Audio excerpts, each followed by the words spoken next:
Hey guys, Mamie here from OneJoyousSkip.com. The project I'm creating today is brought to you by CatScrappiness.com, and I'm using this Booyah stamp set that I love so much if you have seen any of my videos. And it's by Fawn, and I'm going to create a Halloween themed card, of course. I'm excited to try out this technique because I really love it. I think it's so cool, and I have cased it from Terracell on YouTube, and she got it from somewhere else, but I'm just letting you know where I got it from because I'm not sure who started it, but it's very, very cool.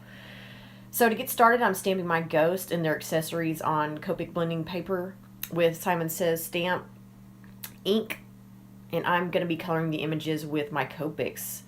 So I'm stamping all the images I want in the foreground first, and so that I can mask them and stamp the ghost on top of the mask and make the headdresses or costumes fit nicely on top of their heads. And this stamp set is my absolute favorite Halloween set because it's so adorable and versatile.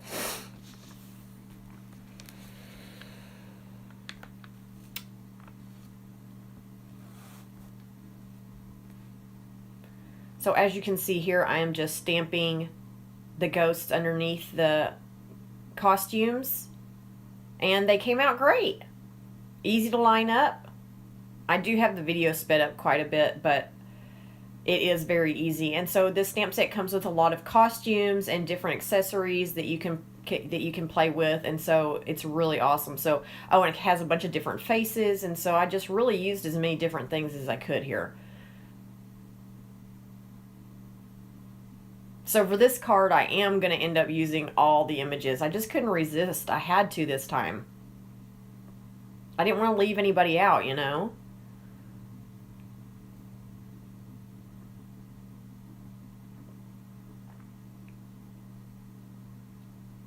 It comes with that cute little spider. I've used that spider on several videos so far, and it has a little web, a little web string that it can hang down from.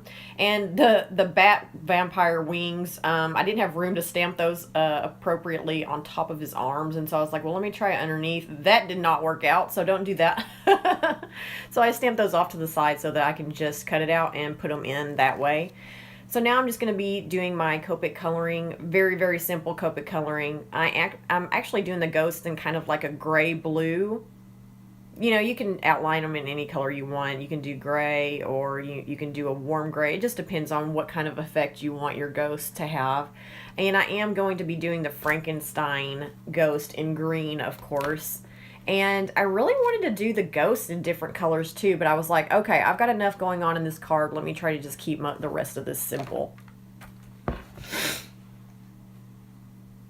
And I'm pretty much just sticking with Halloween colors because, as you guys know, those are my favorite colors, so I'm using the orange, purple, and green as much as I can here.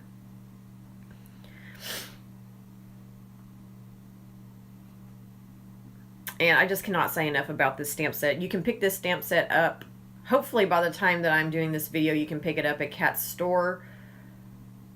It's super versatile, and the sentiments are great too. I've used the sentiments for other cards that I've made for Halloween, and I just find myself reaching for it every day. I really do.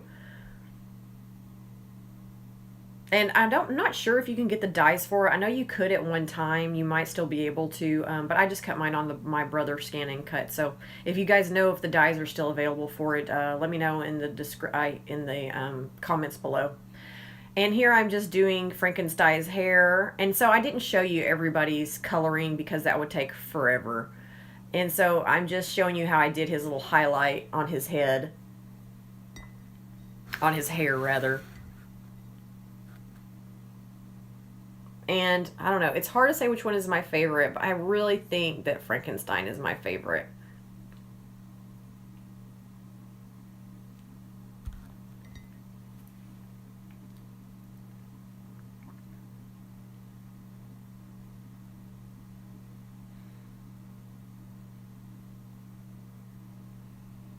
And I'm just going to be finishing up the coloring here. And I forgot to put the caps up on the table so that you guys could see all the colors, but since I didn't show all the coloring anyway, it would have been hard for me to do that. But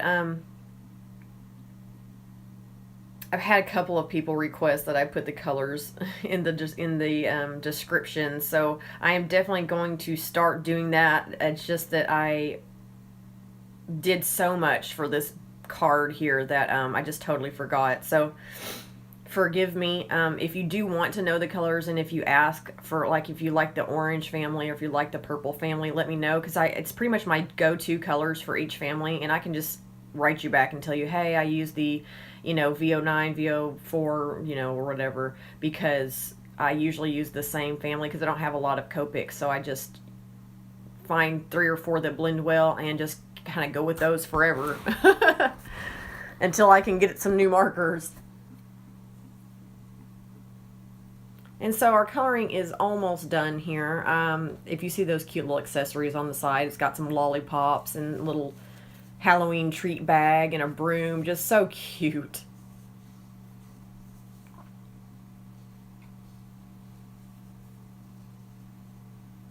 So I'm going to color those in, and I'm going to color the wings in to finish it off.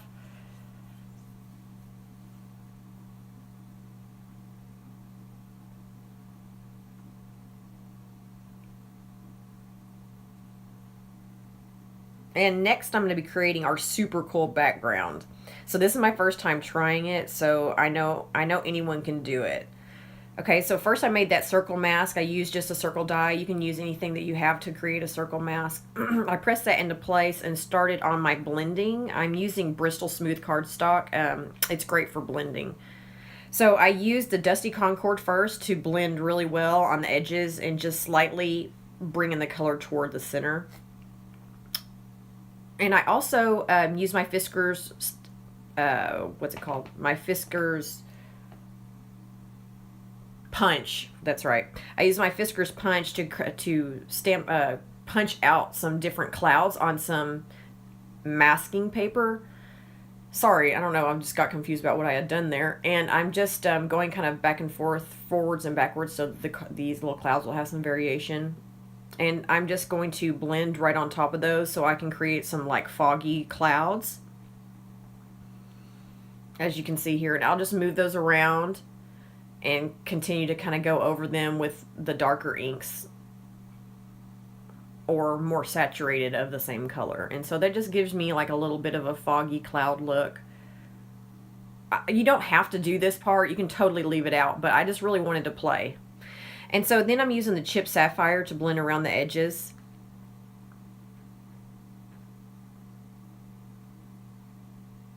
You don't want to bring these colors, the darker colors, in too far. You want to try to stay as far back as you can towards the edges.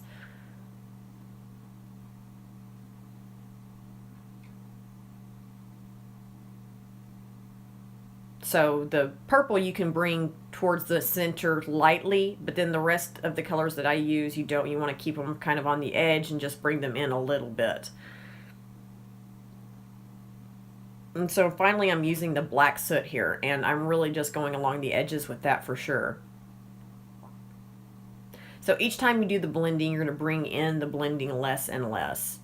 And then you can go back through and go from black soot to chipped sapphire and Dusty Concord back the other way to give you a more even blend. But I think it came out great. The Bristol Smooth cardstock is fantastic for ink blending. I feel like maybe the colors aren't as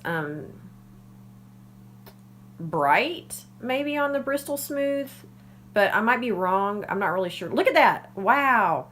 But the Bristol Smooth is definitely great for blending. Look at that moon. Isn't that cool? It really looks like the moon is there. Oh, I just love that. When I saw Tara do it, I was like, oh my gosh, this is awesome. I have to try this immediately.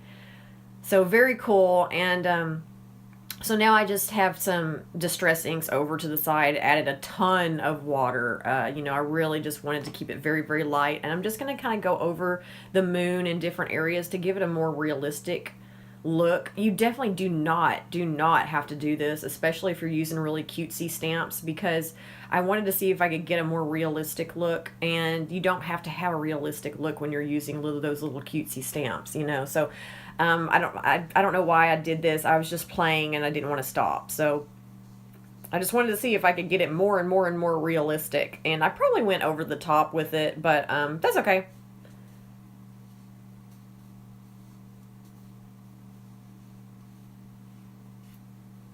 Isn't that crazy? It looks so cool. It looks like the real moon. So anyway, I used like scattered straw and vintage photo, I think, and black soot, like really, really, really watered down, just to put a little bit of color here. And now I'm just kind of going over the whole thing with the really light layer of the scattered straw just to dim down the moon because it was so bright. And, you know, it needs to look like it has clouds in the front of it, so I went down with the black soot a little bit in front of the moon in areas so that it looked like the clouds were kind of floating in front of the moon. So, but like I said, don't do all this if you don't want to. You don't have to. It looked cool just pulling it off and seeing the moon. It was awesome. Okay, and so now I'm just using my Stitch Rectangle dies, and I'm going to be using the Booze and Brews paper pad to create the well, to put on the card base here. And I just can't decide. They're all so cute, but I went with this pattern paper here.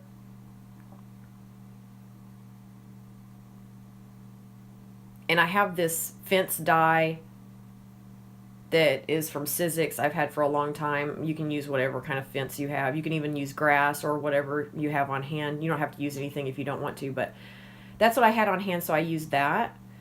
And I'm just matting, just barely matting this moon background. And I'm using my, I don't even know what that's called. It's called Crafty Power Tape. I usually use my score tape, but I ran out, so I'm using that Crafty Power Tape.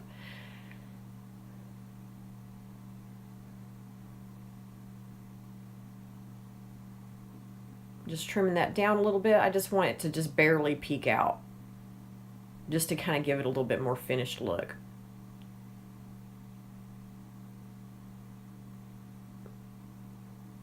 So now I'm going to get ready to put the fence on, and voila, it attached itself.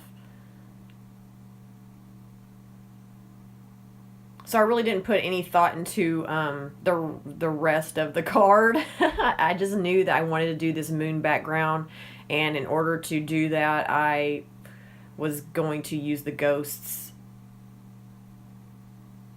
to go along with it. I see myself doing the moon background again very soon for another project. I just really like it, but I'll definitely do it different. I don't like having everything the same.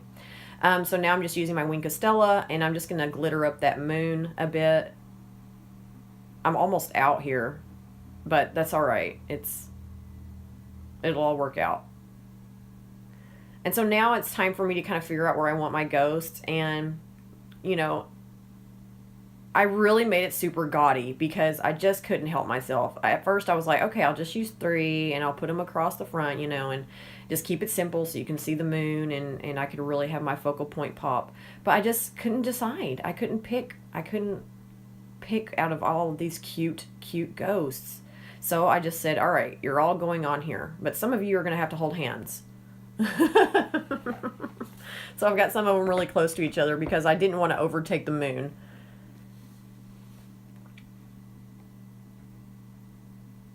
And so I popped some of them up on foam tape, and then I left some of them just adhered flat to the card, just to give some variation to the dimension. I think that came out really cute. And so now I'm just taking some vellum, and I'm just going to stamp the Happy Halloween sentiment from the stamp set on there. And in my other videos, I know you guys have seen me use the Happy Halloween from this stamp set, like on everything. It just works perfect. They have great sentiments, and these little ghosts are just the cutest thing ever. So I'm using my Versamark here, and I'm going to be doing the heat embossing. And Versamark is just a clear sticky ink that you can use to spread embossing powder on top of so that it will hold in place so that you can heat set it. And I'm using some silver embossing powder here. And if I know I have a lot of new subscribers and that are actually new to crafting and have told me that you have only been doing it a very short time. If you ever have any questions about embossing or heat embossing, just let me know. And so I just did it in silver. I thought, oh gosh, you know, you can barely see that, but I didn't. I had already taken over the card so much with everything else. I just didn't want to take any more away from the focal point. So had I to do over again, I might have done it in black, maybe. I'm not sure. I might have done it in silver again anyway, but it ended up coming out pretty cute, so.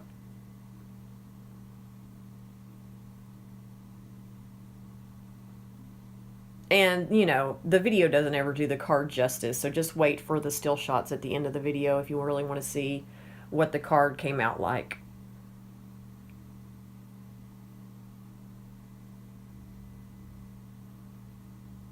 Okay, so I've got the vellum trim down there, and now I'm going to put on all the accessories and all the finishing touches. I've got my little broom and the little treat bag.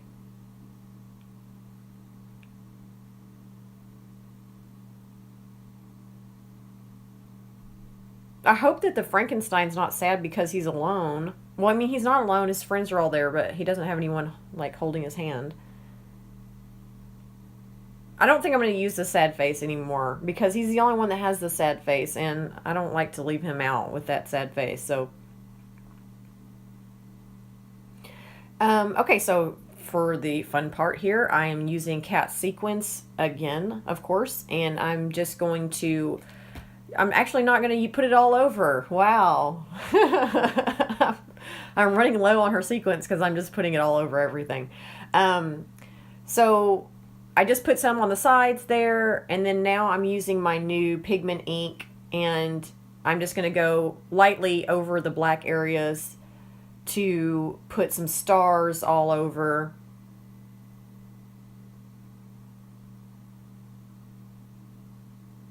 And I'm using my white gel pen here to put some more stars. And I am finally putting on the sequins here. And my card is pretty much done, so make sure that you stay after the video to see the still shots. And thank you guys so much for joining us, and make sure to hit like and subscribe. And you can also find my YouTube channel at Mamie Carson on YouTube. Thank you guys so much. See you next time.